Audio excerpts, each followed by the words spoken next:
نبی صلی اللہ علیہ وسلم جب گھر آتے مغرب کی نماز کے بعد 2 نوافل گھر آ کے ادا کرتے تھے، پھر رات کا کھانا کھاتے تھے۔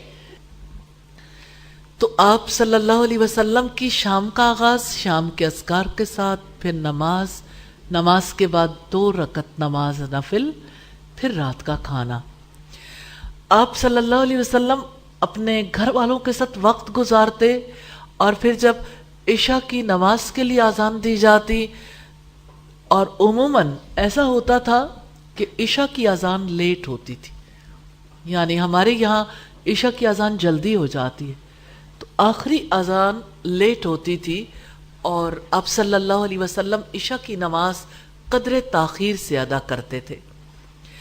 پھر آپ صلی اللہ علیہ وسلم عشاء کی نماز ادا کرنے کے بعد گھر واپس آ جاتے، اور عشاء کی نماز کے بعد سنتیں ادا کرتے۔ عشاء کی نماز کے بعد اب گھر آتے تھے تو اس کے بعد آپ کا وقت باتوں میں نہیں گزرتا تھا کہ رسول اللہ نے فرمایا جب آپ سونے لگو تو چراغ بھی بجھا دیا کرو، آگ بجھا دیا کرو، اور اپنے برتنوں کو ڈھانپ دیا کرو، دروازے بند کر دیا کرو۔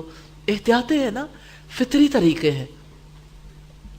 جب نبی صلی اللہ علیہ وسلم گھر میں داخل ہوتے تو سونے کی تیاری کرتے، آپ اپنے دن کے لباس کو اتار دیتے، یعنی جو فارمل ڈریس آپ نے پہنا ہوتا وہ جس بھی نوعیت کا تھا آپ لٹکا دیتے، پھر آپ سونے کے لیے اپنے بستر پر آ جاتے۔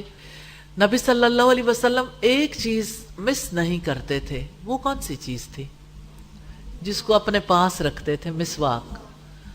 مسواک کو اپنے بستر کے پاس ہی رکھتے تاکہ اٹھتے ہی استعمال کر سکیں۔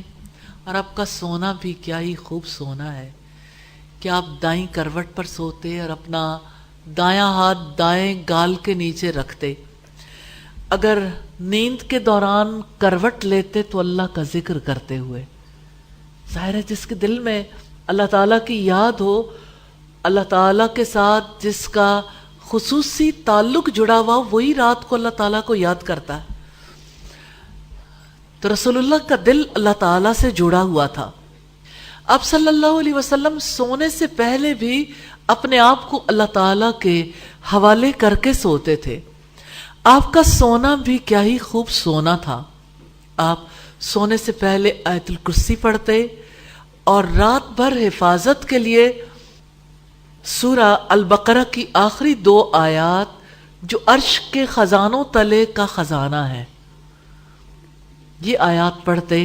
پھر آپ صلی اللہ علیہ وسلم سورہ الکافرون، سورہ اخلاص، سورہ فلق اور سورہ الناس پڑھتے، اور 33 بار سبحان اللہ، الحمدللہ، اور 34 بار اللہ اکبر پڑھتے۔ پھر آپ صلی اللہ علیہ وسلم دعا کرتے، بسمک ربی وضعت جنبی وبک ارفعہ ان امسکت نفسی فاغفر لها وَإِنْ أَرْسَلْتَهَا فَاحْفَظْهَا بِمَا تَحْفَظُ بِهِ عِبَادِكَ الصَّالِحِينَ۔ بہت ہی پیاری دعا ہے رسول اللہ صلی اللہ علیہ وسلم کی، اور آپ صلی اللہ علیہ وسلم کی ہر دعا، آپ کا ہر قول ہی اتنا زیادہ خوبصورت ہے، اور آپ ہر موقع پر اللہ تعالیٰ کے ساتھ تعلق کو کیسے جوڑتے ہیں؟ اے اللہ، تیرا نام لے کر میں اپنا پہلو رکھتا ہوں، اور تیرے نام ہی کے ساتھ میں اس کو اٹھاتا ہوں۔ پہلو رکھا ہے یا اللہ تیرے نام کے ساتھ۔ بکرے کو تو رکھتے ہیں اللہ کا نام لے کے، لیکن خود کو رکھنا بھول جاتے ہیں۔ تیرے نام کے ساتھ ہی اس کو اٹھاتا ہوں، اگر تو میری جان کو روک لے، یعنی میں وفات پا جاؤں تو اس کو بخش دینا، اور اگر اسے واپس بھیج دے تو اس کی حفاظت فرمانا۔ کتنی وزڈم ہے نا! کون اتنا مخلص ہو سکتا ہے اپنی جان کے لیے اور سارے انسانوں کے لیے؟ وہ اللہ کے رسول ہیں، اور کس قدر انسانوں کے لیے عمدہ نمونہ چھوڑ گئے۔ پھر آپ مثال دیتے ہیں جس طرح تو اپنے نیک بندوں کی حفاظت کرتا ہے، صالح بندوں کی، یا اللہ میری جان کی بھی اسی طرح حفاظت کرنا۔ پھر آپ کی بہت ساری دعائیں ہمیں ملتی ہیں، لیکن ایک خاص دعا ہے، اللہم اسلمت نفسی الیک، اے اللہ میں نے اپنی جان تیرے سپرد کی۔ سو رہے ہیں نا، پتہ نہیں ہوتا کیا ہوگا، یا اللہ میں نے اپنی جان تیرے سپرد کر دی، وفوضت امری الیک، اور اپنا معاملہ میں نے تجھے سونپ دیا، میرا جو بھی معاملہ، میرے جو بھی کام ہے میں نے آپ کے حوالے کر دیے۔ ووجہت وجہی الیک، اور میں نے خود کو تیری طرف متوجہ کر لیا، یعنی میں نے اپنا چہرہ تیری طرف کر لیا، قبلہ رو ہو کے سوتے ہیں نا۔ اور وَلْجَأْتُ ظَهْرِي إِلَيْكَ رَغْبَةً وَرَهْبَةً إِلَيْكَ، اور اپنی پشت تیری پناہ میں دی، تجھ سے امید اور تیرے خوف کے ساتھ۔ یعنی انسان اپنی پشت کو اپنے بستر کے ساتھ لگا دیتا ہے نا، کہ یا اللہ میں نے اپنی پشت تیرے حوالے کر دی، تجھ سے خوف بھی رکھتا ہوں اور دوسری طرف تجھ سے امید بھی رکھتا ہوں۔ لا ملجا ولا منجا منک الا الیک، یا اللہ تیرے سوا کوئی جائے پناہ اور جائے نجات نہیں۔ یہ ہمارا عقیدہ ہے، یہ اسلام ہے جس کو ہر رات دہرا کے سونا ہے۔ اور پھر آپ کہتے آمنت بکتابک الذی انزلت ونبیک الذی ارسلت، میں ایمان لایا تیری کتاب پر جو تو نے نازل کی۔ کیا اس کا ایمان نہیں ہوگا جس پر کتاب نازل ہوئی؟ اور وہ کہتا ہے میں ایمان لایا تیری کتاب پر۔ ہر رات آپ کہہ کے دیکھیے، کتاب کے ساتھ محبت ہو جائے گی، اور تیرے نبی پر جس کو تو نے بھیجا۔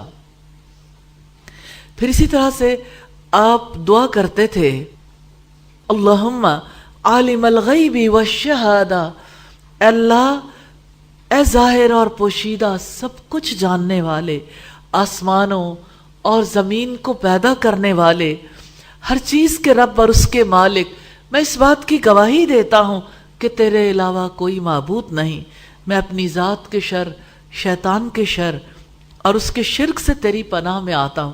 پھر آپ لا الہ الا اللہ وحدہ لا شریک لہ لہ الملک ولہ الحمد وہو علی کل شیء قدیر لا حول ولا قوة الا باللہ سبحان اللہ والحمد للہ ولا الہ الا اللہ واللہ اکبر۔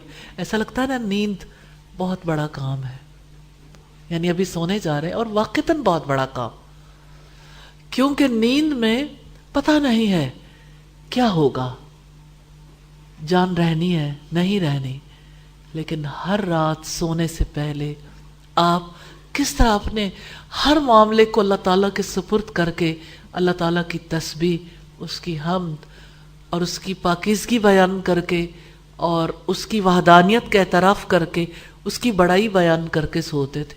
پھر آپ دعا کرتے اللہم بسمک اموت و احیا، اللہ میں تیرے نام سے مرتا اور تیرے نام سے جیتا ہوں۔ پھر آپ دعا کرتے اللہم قینی عذابک یوم تبعث عبادک، اللہ مجھے اپنے عذاب سے بچا لینا جس دن تو اپنے بندوں کو اٹھائے گا۔ 3 مرتبہ آپ یہ دعا کرتے تھے۔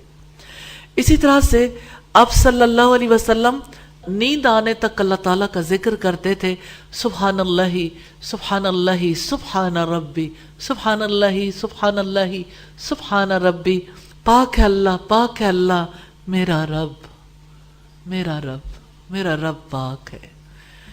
پھر رات کو بھوک کی وجہ سے پہلو بدلتے وقت آپ کہتے لا الہ الا اللہ الواحد القہار رب السماوات والارض وما بینہما العزیز الغفار، اللہ کے سوا کوئی عبادت کے لائق نہیں، وہ اکیلا ہے، زبردست ہے، آسمانوں زمین اور جو کچھ ان کے درمیان ہے، ان کا رب ہے جو بہت عزت والا اور بہت بخشنے والا ہے۔ جب نیند کے دوران آنکھ کھل جاتی تو آپ کہتے سبحان اللہ رب العالمین، سبحان اللہ و بحمدہ۔ آپ کا ذکر کتنا پیارا ہے۔ آپ صلی اللہ علیہ وسلم برا خواب دیکھتے تو کہتے اعوذ باللہ من شر الشیطان و شرہا، میں شیطان اور اس خواب کے شر سے اللہ کی پناہ چاہتا ہوں۔